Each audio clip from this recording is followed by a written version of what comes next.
बिस्मिल्लाहिर्रहमानिर्रहीम। अस्सलाम वालेकुम नाजरीन। वीक पॉइंट के स्पोर्ट्स सेगमेंट में आपको खुशामदीद कहते हैं। मैं हूं मोहम्मद नोमान। नाजरीन, पाकिस्तान और बांग्लादेश के दरमियान टेस्ट सीरीज़ रावलपिंडी में जो जारी थी वो इख्तिताम पजीर हुई। बांग्लादेश ने कन्विंसिंगली टेस्ट सीरीज़ जीत ली है। पाकिस्तान को उन्होंने वाइट वॉश किया है। पाकिस्तान के होम ग्राउंड पर ये तारीखी फतह बांग्लादेश ने हासिल की है और पाकिस्तान के लिए कोई अच्छी खबरें नहीं हैं। पाकिस्तान की परफॉर्मेंस दिन ब दिन नीचे आ रही है। पाकिस्तान क्रिकेट का ग्राफ नीचे गिर रहा है और ख़ास तौर पर अगर हम बात करें तो लंबे फॉर्मेट की जो क्रिकेट है उसमें जो पाकिस्तान के प्लेयर्स हैं वो खातिर खा कामयाबी हासिल करने में नाकाम हो रहे हैं। नाजरीन, दूसरे टेस्ट मैच की अगर हम बात करें तो बांग्लादेश की जो परफॉर्मेंस थी वो आउट क्लास रही। बॉलिंग के शोबे में देखें, बैटिंग के शोबे में देखें, फील्डिंग के शोबे में देखें, पाकिस्तान के पास बांग्लादेश की परफॉर्मेंस का कोई जवाब नहीं था। पाकिस्तान जब पहली इनिंग्स में बैटिंग करने आया इस टेस्ट मैच में तब भी बमुश्किल 274 रन तक पाकिस्तान की बैटिंग लाइनअप पहुंच सकी और सारे खिलाड़ी पवेलियन लौट गए। उसके बाद बांग्लादेश की पहली इनिंग्स में भी पाकिस्तान के बॉलर्स ने गो के अच्छा परफॉर्म किया।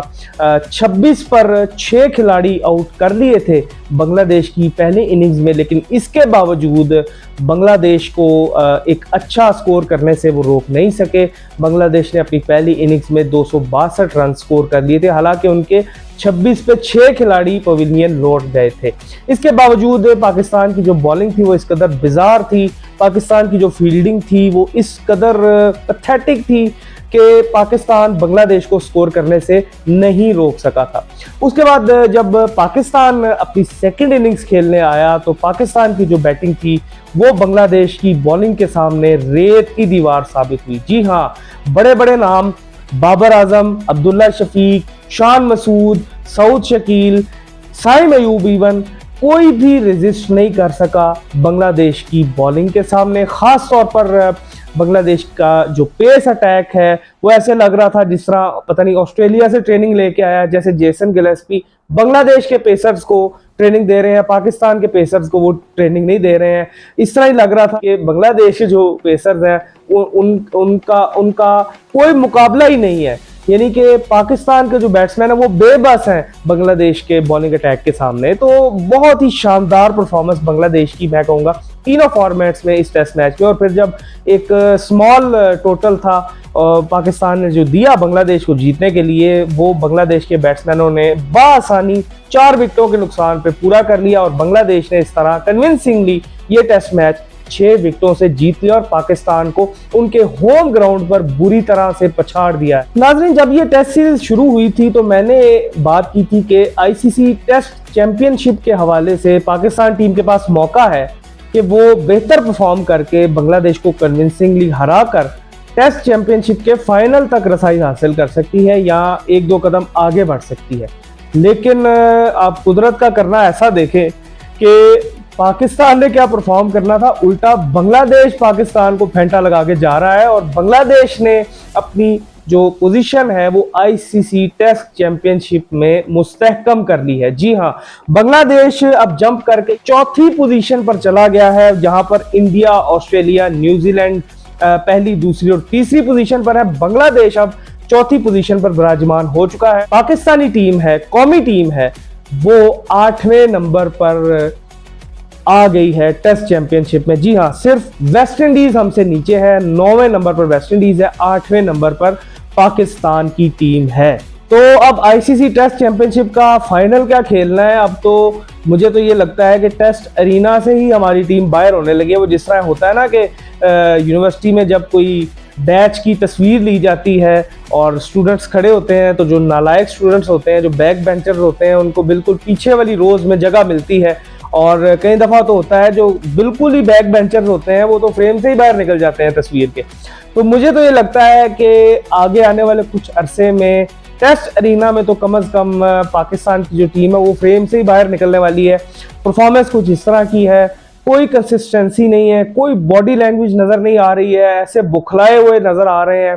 दूसरे टेस्ट मैच में भी आप देखें, गो के पहला जो दिन था इस टेस्ट मैच का वो बारिश की नज़र हो गया था, लेकिन जो दीगर हमें दिन देखने को मिले इस टेस्ट मैच के, उसमें पाकिस्तान टीम के जो प्लेयर्स थे, खास तौर पर बैट्समैन जो थे, उनकी जो बॉडी लैंग्वेज थी वो बड़ी नेगेटिव बॉडी लैंग्वेज नजर आ रही थी। और दूसरी जानिब बॉलर्स हम देखें तो वो स्ट्रगल कर रहे थे और कोई जवाब नहीं था उनके पास बांग्लादेश की बैटिंग का। अच्छा, इस तरह लगता है जिस तरह पाकिस्तान की टीम क्रिकेट खेलना ही भूल गई है।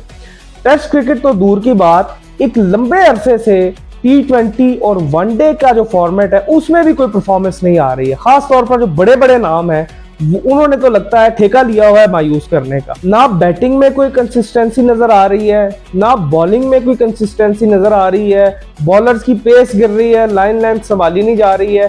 5 दिन की क्रिकेट होती है टेस्ट मैच, और हमारे जो बॉलर्स हैं वो 10 ओवर करके ही ग्राउंड से बाहर जा रहे होते हैं, उल्टियां करने लग जाते हैं, गिरने लग जाते हैं, क्रैम्प्स पड़ जाते हैं। कोई हिकमत अमली नहीं है, फील्डिंग में कोई प्रॉपर आपकी एग्रेशन नजर नहीं आ रही थी, किसी किस्म की कोई स्ट्रेटजी नजर नहीं आ रही थी, कोई प्रेशर टैक्टिक्स नहीं डाल सके बांग्लादेश के ऊपर।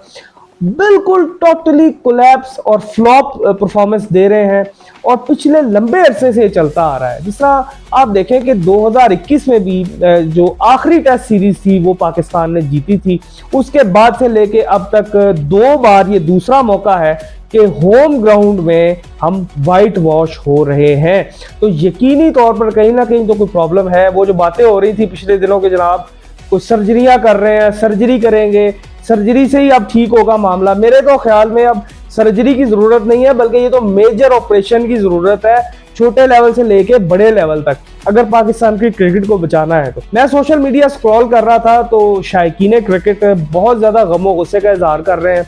लोग परेशान हैं क्योंकि जिस तरह के हम जानते हैं कि क्रिकेट पाकिस्तान में बड़ी अहमियत रखती है, लोगों के दिलों में बसती है ये खेल, लेकिन जब इस तरह की परफॉर्मेंस आएगी प्लेयर्स की जानिब से तो फिर यकीनी तौर पर शायकीन मायूस होंगे, परेशान ही होंगे। कुछ कमेंट्स मैंने ऐसे पढ़े जिसमें शायकीन ने क्रिकेट ये कह रहे थे कि क्रिकेट का जनाजा आज निकल गया है, क्रिकेट को बैन कर देना चाहिए, इस क्रिकेट बोर्ड को OLX पे बेच देना चाहिए, इन प्लेयर्स पर बैन कर देना चाहिए, और अजीबो गरीब किस्म की बातें लोग कर रहे हैं और गमो गुस्से का इजहार कर रहे हैं। बिल्कुल देखें, जिस वक्त आपकी परफॉर्मेंस अच्छी नहीं होगी, जिस वक्त आप सीरियसली नहीं लेंगे अपनी गेम को और इस तरह से खिलवाड़ करेंगे लोगों के जज्बात के साथ, इवन खेल के साथ आप खिलवाड़ करेंगे, तो फिर आपको तनकीद का सामना करना पड़ेगा। मेरे ख्याल में काम अब सिर्फ यही रह गया है बड़े बड़े स्टार्स का कि महंगे महंगे एडवर्टाइजमेंट्स में उन्होंने मॉडलिंग करनी है, और जनाब लेवल ही और है, और पता नहीं क्या क्या अजीबो गरीब किस्म के एडवर्टाइजमेंट्स में हमें बस अब नजर आना है। इसके अलावा परफॉर्मेंस देने की जब बारी आती है तो क्रैम्प्स आ जाते हैं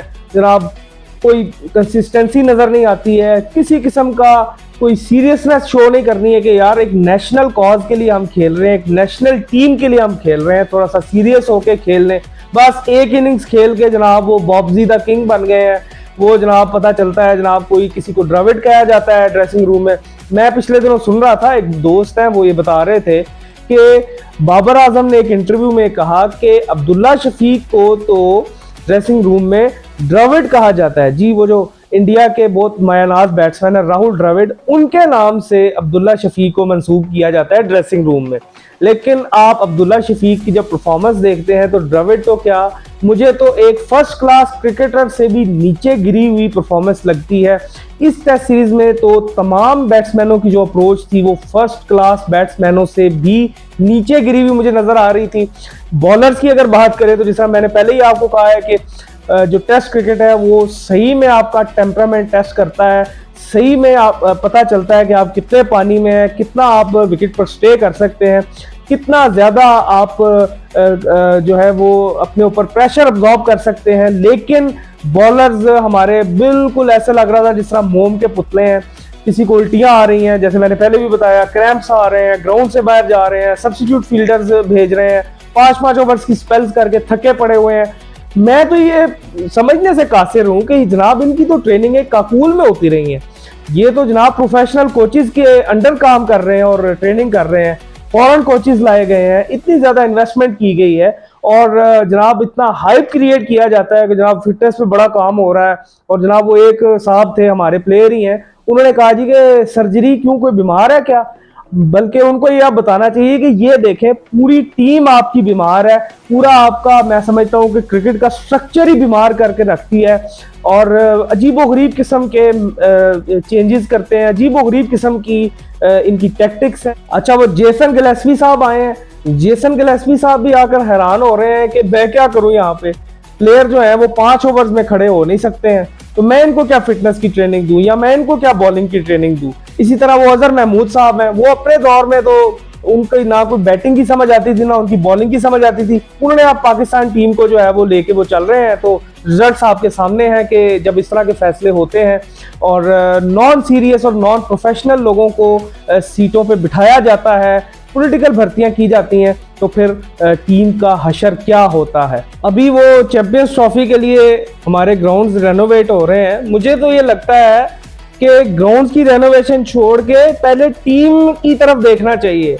कि क्या ये जो क्रिकेट बोर्ड है या ये जो मैं तो बल्कि कहूंगा ये पाकिस्तान क्राइसिस बोर्ड है, पीसीबी पाकिस्तान क्रिकेट बोर्ड नहीं है, पाकिस्तान क्राइसिस बोर्ड है।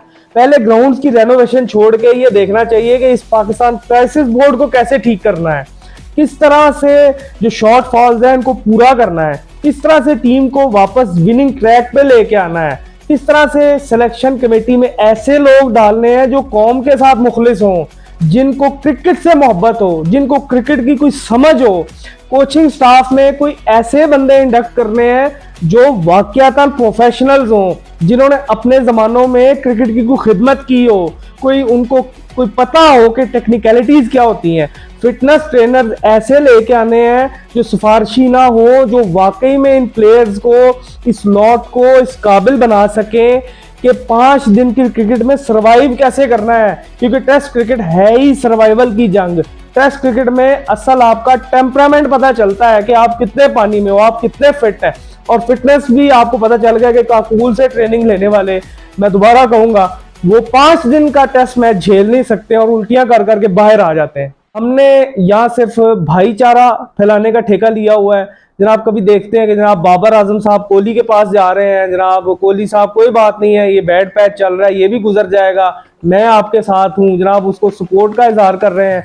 अब जब आपके ऊपर परफॉर्मेंस के ऊपर ये इस तरह अजीबोगरीब किस्म का टाइम आया हुआ है, आपसे बैटिंग नहीं हो रही है, आपसे किसी किस्म की कोई ना फील्डिंग हो रही है, ना आपकी कोई बॉडी लैंग्वेज नजर आती है ग्राउंड में, तो अब क्या विराट कोहली आएगा आपको ये कहने के लिए कि जनाब बाबर साहब कोई बात नहीं है, ये टाइम भी गुजर जाएगा।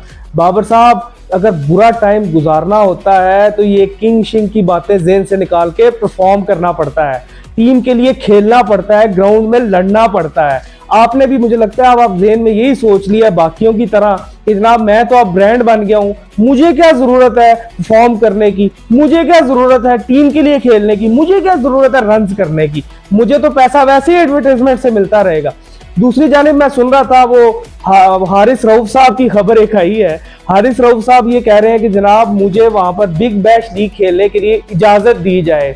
हारिस रऊफ साहब की भी मैं गोशगुजार करना चाहता हूं कि हारिस रऊफ साहब अपनी टीम का हाल आप देखें, बांग्लादेश से होम सीरीज में व्हाइट वॉश खा रहे हैं हम, और आपको चाह पड़ा हुआ है कि जनाब मैं बिग बैश खेलने जा रहा हूं और जाके मैं ऑस्ट्रेलिया की ग्राउंडों पे जाके उनकी लीगों के लिए परफॉर्म करूंगा। यही ज़हनियत है मुझे तो लग रहा है जिसने पाकिस्तान टीम के प्लेयर्स को घेरा हुआ है कि किसी तरीके पैसा बना लो, ज्यादा से ज्यादा ग्लैमर अट्रैक्ट कर लो, ज्यादा से ज्यादा एडवर्टीजमेंट्स में काम कर लो, कोई मसला नहीं है, अगर होम क्रिकेट खराब हो रही है तो भाड़ में जाए, हमें क्या लगे। फाइनली मैं आज बहुत ज्यादा जज्बाती हो गया क्योंकि बहुत दिल दुखा हुआ है पाकिस्तान टीम की परफॉर्मेंस से। 2021 के बाद से ऐसा सवाल आया है कि एक भी सीरीज हम जीत नहीं सके हैं, व्हाइट वॉश कर लिया है बांग्लादेश ने। लेकिन अभी भी शान मसूद साहब की बात सुने तो वो कहते हैं जनाब के हाँ जी हम दोबारा अच्छा करेंगे, अभी भी हमारे पास पॉजिटिव्स हैं, हम आगे इंग्लैंड की सीरीज आ रही है, इंग्लैंड आ रहा है अब दोबारा पाकिस्तान में खेलने के लिए, अब उस सीरीज में अल्लाह जाने अब क्या होता है, तो हम तैयारी करेंगे, हम गलतियों से सबक सीखेंगे। और भाई जो माजी में आपने गलतियां की हैं उससे आपने क्या सबक सीखा है? रिजल्ट्स तो सारी कौम के सामने है, रिजल्ट्स तो नजर आ रहे हैं कि आप लोग क्या कर रहे हैं। आप लोगों को सिर्फ ये पड़ी हुई है कि टीम में जगह पक्की कर लें, दोस्तियां यारियां निभा लें, क्रिकेट जाए भाड़ में। और शान मसूद साहब बांग्लादेश की टीम के सामने आपकी अपनी परफॉर्मेंस क्या थी? 4 इनिंग्स में आपने सिर्फ एक 50 स्कोर की है, आपने बाकी किसी के बारे में क्या बात करनी है। फिर शान मसूद साहब ने बात की है कि जनाब वो प्लेयर्स हमारे इंजर हो गए, जनाब बॉलर्स हमारे चले गए, वो फिटनेस के मसाइल आ गए हैं। कैप्टन होके खुद एडमिट कर रहे हैं कि जनाब हाँ हमारी टीम में फिटनेस के मसाइल हैं, हाँ हम टेस्ट क्रिकेट खेलने के काबिल नहीं है। हालांकि हमारे पास ये ऑनर है कि हम टेस्ट प्लेइंग नेशन है, और एक जमाने में पाकिस्तान की टेस्ट टीम बेहतरीन टेस्ट टीम हुआ करती थी। मैं यूसुफ के जमाने की बात कर रहा हूँ, मोहम्मद यूसुफ के जमाने की बात कर रहा हूँ, यूनुस खान के जमाने की बात कर रहा हूँ, इंजमाम उल हक। फिर हमारे पास बेहतरीन बॉलर थे टेस्ट में, वसीम अकरम, वकार यूनुस। फिर आप शहीद अजमल की बात कर लें। इस तरह के हमारे पास जो है वो स्पिनर्स थे, बेहतरीन एक टीम कॉम्बिनेशन हुआ करता था। लेकिन वो कहते हैं ना कि जिस वक्त जवाल आता है तो फिर वो अपना आप दिखाता है। फिर जनाब खबरें आ रही हैं कि प्लेयर्स आपस में ठीक नहीं है, प्लेयर्स की आपस में लड़ाइयां हैं, प्लेयर्स के आपस में मुकाबले हैं। क्या हो गया है हमारी क्रिकेट को? क्या दीमक लग गया हमारी क्रिकेट को? क्यों हम प्रॉपरली कंसिस्टेंट परफॉर्मेंस नहीं दिखा पा रहे हैं? मेरे ख्याल में सर्जरी करने वाले जो साहब हैं उनको भी ये सोचना चाहिए कि वो हमारी क्रिकेट को किस तरफ लेके जा रहे हैं। 2-2 3-3 ओहदे एंजॉय कर रहे हैं, किसी एक ओहदे पे ही ठीक काम कर लें। आपको खुदा का वास्ता है, आपको पूरी कौम कह रही है कि आपने हमारी क्रिकेट का बेड़ा गर्क कर दिया। पहले आपने वो वहाब रियाज साहब को इंट्रोड्यूस करवाया, उन्होंने भी जो हशर किया आपके सामने ही है। T20 वर्ल्ड कप की जो परफॉर्मेंस है आपके सामने ही है।